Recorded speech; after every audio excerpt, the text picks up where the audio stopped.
think Don Julio is so special because it really captures raw emotion, like the raw, intrusive thoughts that a lot of us women have when it comes to our significant others. We get really crazy, really possessive. This song is like the embodiment of that. So it's just me super aggressive in the studio, super just like, you better not be fucking with no hoes or else I'm on your ass.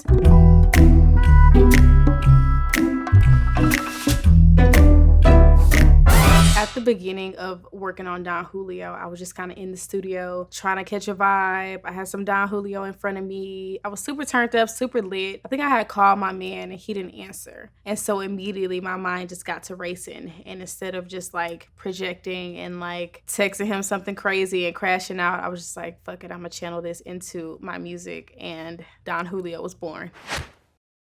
Get off that Don Julio, act a foolio. Bitch, I called your motherfucking phone. That's how you do me, ho? I think this generation, we really have deeply rooted trust issues. Like, the stuff that we see on social media is insane, and it really gets hardwired into your body, and you start to like look at your significant other really crazy, like, what you got going on. I was out of town, he was out of town. I'm just like, what the hell are you doing? I'm calling you. Bitch, don't let me find out you with a groupie hoe. You gonna be with Tupac when I come shoot up that studio, nigga. There's a studio in New York called Quad. And every time you go to Quad, there's an intern, there's somebody walking you up. They give you the whole spiel about Tupac being shot in the elevator at that studio. So it was like something that I was thinking about, and then my man is a recording artist.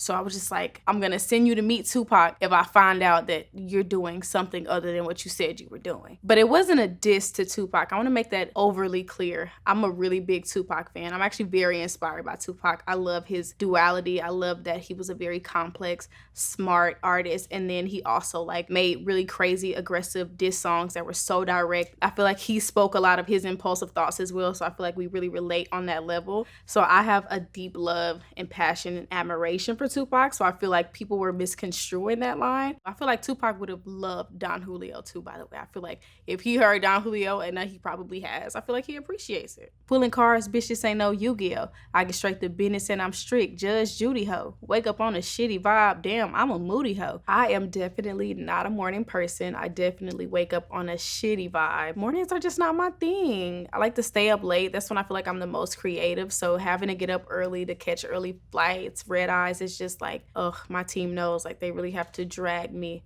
out of the bed. Bitches say they looking for me. What? I say, Julio? I'm a person that really remixes like average things to apply to me. So if I'm listening to someone's song, I'll implement my own name, or I'll switch the lyrics around really quickly. And I almost do it for fun, like for sport. Like they can play a song and I'll just like be rapping it, and like by the time the next line is coming, I'm like switching it to really relate to my life. And I don't know if that's because of my influences. I don't know. I feel like I'm heavily influenced by Lil Wayne. So I feel like that is something that Lil Wayne would do and say, not even intentionally, but it's just like when you play with words 24/7, and when you spin and flip and twist things for a living, for a profession, it's just like it becomes very natural to you. Shit, not me. Bitches knock me.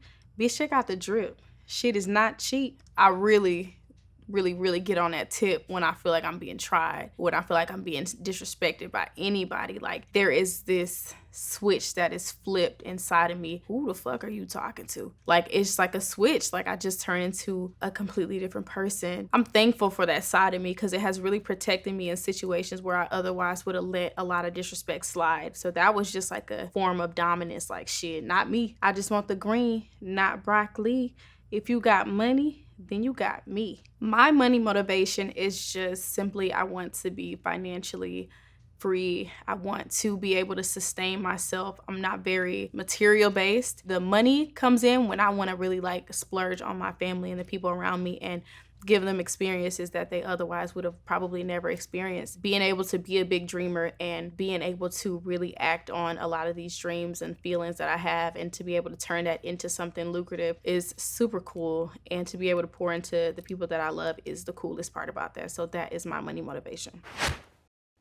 I'm independent. I don't owe nobody shit, not even an album. He want to get in the middle of me, so I call him Malcolm. You don't want no smoke with me, I bring the powder like talcum. Maintaining my independence has been so important to me. In the beginning of my rap career journey, I used to sit down at a lot of label meetings and I felt like I was in a twilight zone. Like they all gave me the same spiel. Like it was just all like, oh, we heard your music, we really like you, we want to sign you for $100,000 and 5 albums, 6 albums, 7 albums.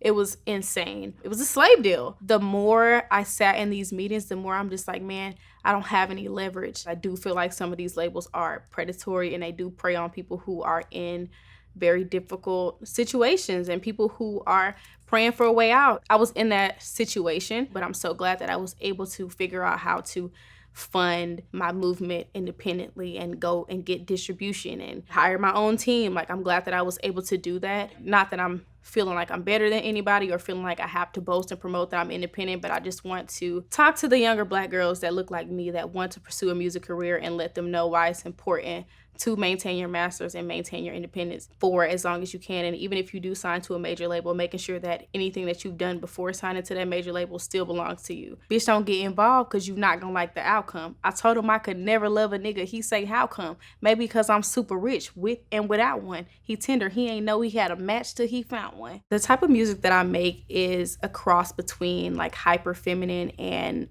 feminine rage. A lot of the music that I make is solely based on just being a girl, but it's also that feminine rage that rebels against anything that places women into a box. It's important to have your own finances, have your own funds, have your own motion, have your own things going outside of whatever relationship that you're in, because I feel like a lot of people get lost and they get tied up. At the end of the relationship, you have nothing left of yourself and you look back and you're just like, damn, what happened to me? And you have to spend time rebuilding yourself as opposed to already coming into a situation built up, equipped, ready, strong, emotionally, physically, financially, spiritually, like really having all those facets of your life in order before you decide to pursue a partner. So that's pretty much what I was saying.